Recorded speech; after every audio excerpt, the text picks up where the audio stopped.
पत्रकार नेहा सिंह और आप देख रहे हैं तहलका 369।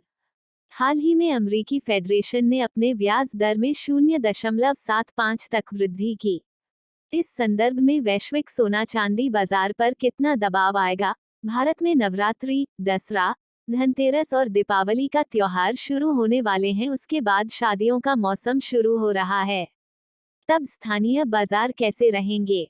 इन्हीं सभी बातों को लेकर मुंबई के मशहूर ज्वेलर्स और पूर्व इब्जा प्रेसिडेंट मुंबई कुमार जैन ने हमें क्या क्या जानकारी दी। नमस्कार मित्रों, मैं पत्रकार स्पर्श देसाई तहलका 369 से अब हम मुंबई जवेरी बाजार के दागिना बाजार में हैं। हमारे साथ कुमार भाई जैन है। कुछ सवालात है जो अमेरिकन फेडरेशन ने अभी 75% ब्याज दर अपना बढ़ाया, उसके सिलसिले में एक हमारा सवाल है, तो कुमार भाई से जानते हैं।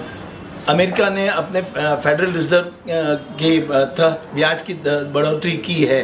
करीबन 75.75% ब्याज दर बढ़ाई है और मिला जुला के गत जो बिजनेस पीरियड का देखे मार्च टू मार्च तक में करीबन 4 से 4.5% ब्याज दर बढ़ाया है। लेकिन इसके बावजूद भी अब जब उन्होंने ये घोषणा की है कि आने वाले समय में गत दिसंबर में और भी 0.75% बढ़ेगा, जनवरी में भी बढ़ेगा, इस तरह वो उसको 4.5 से 5.5% ले जाना चाहता है। ये एक बहुत अफसोस और तकलीफ की बात है। ब्याज दर तो बढ़ रहा है लेकिन उसका इम्पैक्ट नहीं पड़ा है सोने को। जो एक टेम्परेरी जिस दिन ये रूमर थी कि ब्याज दर बढ़ेगा तो उसके पहले ही ऑलरेडी डिस्काउंट हो चुका था और इसके बावजूद उसका इम्पैक्ट शॉर्ट इम्पैक्ट आया और आने के बाद तुरंत वापस सोने ने वही स्तर पे जाके अपना रेट खड़ा कर दिया है।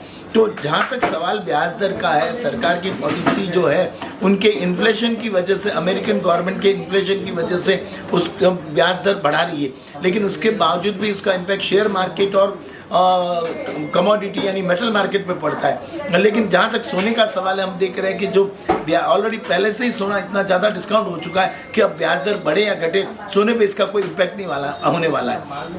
लेकिन सबसे बड़ी कमजोरी जो रुपए की आई है, रुपया जो है आज 81 साढ़े 81 के आसपास जाके खड़ा हो गया है। उसकी वजह से जो सोना है एक अच्छी तोड़ने की संगार पे आया हुआ है और हो सकता है सोने में थोड़ी मंदी आए। ऑलरेडी मार्केट को हम देख रहे थे 55,000 यूक्रेन रशिया वॉर के समय से जो सोना चल रहा था, अब घट के आज 49 और 48 पे आया हुआ है। एक बहुत इसके बावजूद भी हिंदुस्तान में आप देखो कि एक बहुत बड़ी जो लास्ट पीरियड था, श्राद्ध का पीरियड था, श्राद्ध में ऐसा करते हैं कि लोग खरीदारी नहीं करते, लेकिन यहाँ धूम खरीदारी चल रही है। अब देख रहे हैं इस वीडियो के माध्यम से कि कितना सारे कस्टमर यहाँ बैठे हुए, तो कहीं ना कहीं जाके हिंदुस्तान में बहुत बड़ी आने वाले समय में शादियों का एक जोर रहेगा। मैं आपको आपकी जानकारी के लिए बता दूं कि गत वर्ष जो थे 80 से 85 मुहूर्त थे, वो इस बार 155 से 60 मुहूर्त आए हुए और हिंदुस्तान में एक मुहूर्त की बात करें तो 25 से 30 हजार शादियां एक मुहूर्त में लगती है। तो इस तरह से 155-60 जो गत वर्ष की कंपेयर में डबल हो चुके हैं, कितनी शादियां होगी उसका कोई अनगिनत हिसाब नहीं है। और सोने को लोग एक लंबी तेजी यानी करीबन 60,000 के आसपास 2-3 महीने के पीरियड में देख रहे हैं, तो इसकी वजह से भी शादियों में एक अच्छा जोर रहेगा और शादियों गोल्ड की मांग जो है आने वाले समय में और भी तेज होती जाएगी। सर जी, फेडरेशन ने पिछले 4 महीने में 4 बार ये जो ब्याज दर बढ़ा है, उसके पीछे माना जाता है कि डॉलर की मजबूती के लिए ये ब्याज दर बढ़ाया जाता है। तो इसके सामने हमारा रुपया भी कमज़ोर होता है। एक तो ब्याज दर बढ़ता है तो इसकी इफेक्ट थोड़ी बहुत सोने पे आती है और रुपया कमज़ोर पड़ता है तो थोड़ा सोना महंगा हो सकता है। तो इसमें कुछ डिफरेंट, आप उसके बारे में कुछ बताएंगे? फेडरल रिजर्व ने जो ब्याज दर बढ़ाया है उनका बेसिकली इन कारण है कि वर्ल्ड में अमेरिका सरकार में एक इन्फ्लेशन आया हुआ है। वो इन्फ्लेशन यानी जो मंदी आई हुई, उस मंदी को बचाने के लिए वो ब्याज दर बढ़ाकर किसी ना किसी तरह जो लोग अलग अलग खरीदारी करते हैं, सोने में खरीदारी करते हैं और कोई कमोडिटी में खरीदारी करते हैं, उससे रोक के उनको बैंक में एक पैसा डिपॉजिट हो गए और उनका ब्याज मिले, वो इंटरेस्ट से बनाना चाहती है। तो वहाँ का इन्फ्लेशन से यहाँ पे डॉलर टूटता है, डॉलर मजबूत हो रहा है डेफिनेटली, और इंडियन रुपीस जो है वो टूट रहा है। लेकिन जहाँ तक सोने का सवाल है, सोना बेसिकली इंटरनेशनल मार्केट पे ज़्यादा निर्भर करता है।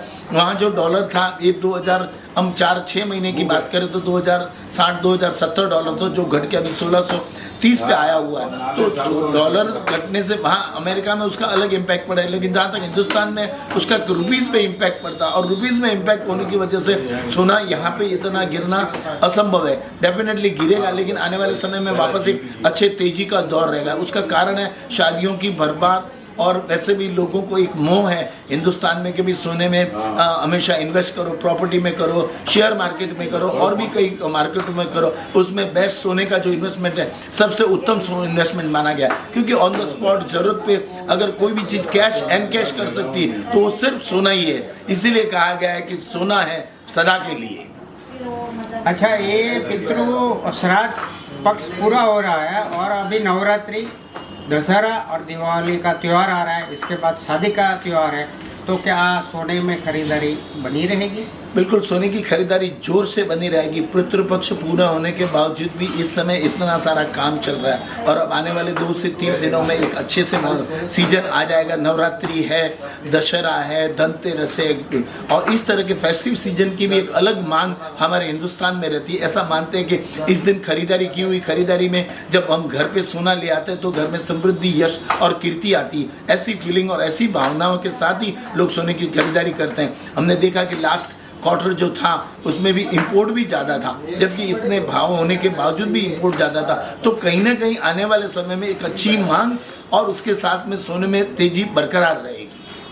अभी मुंबई में एक ज्वेलरी शो चल रहा है, एक पुणे में चल रहा है, एक चेन्नई में चल रहा है, तो ये ऐसे ज्वेलरी शो से सोने बाजार को बूस्ट मिलता है? बिल्कुल, ज्वेलरी शो में इतनी सारी भीड़ लगी हुई है, इतने सारे फुटफॉल है कि जिन्होंने लास्ट टाइम समय में इतने फुटफॉल नहीं देखे वैसे फुटफॉल आए। जीजे शो एक बड़ा सा गोरेगांव में एनएससी में एक बहुत बड़ा शो चल रहा है, और उसके लोगों से वहाँ से जो मैसेज आ रहे हैं, एक भरपूर खरीदारी हो रही है। B2B वो शो है, B2C नहीं है, कस्टमर नहीं जाते, लेकिन B2B में व्यापारियों से व्यापारी की खरीदारी हो रही है। तो वहाँ कहीं ना कहीं व्यापारियों को कॉन्फिडेंस होगा इसी के लिए कि आने वाले समय में सोना तेज जाएगा और एक अच्छा बिजनेस रहेगा। ये सब विश्वास बटाते हुए भी लोग भरपूर खरीदारी कर रहे हैं। यहाँ इवन का अपन पुणे के शो की बात करें तो वहाँ भी बहुत ही अच्छा, स्टॉल कम थे, जगह कम थी, लेकिन फिर भी जो लोग खरीदारी कर रहे थे जम के खरीदारी कर रहे थे। यही देखते हुए आने वाले समय में तेजी और एक अच्छी डिमांड रहेगी।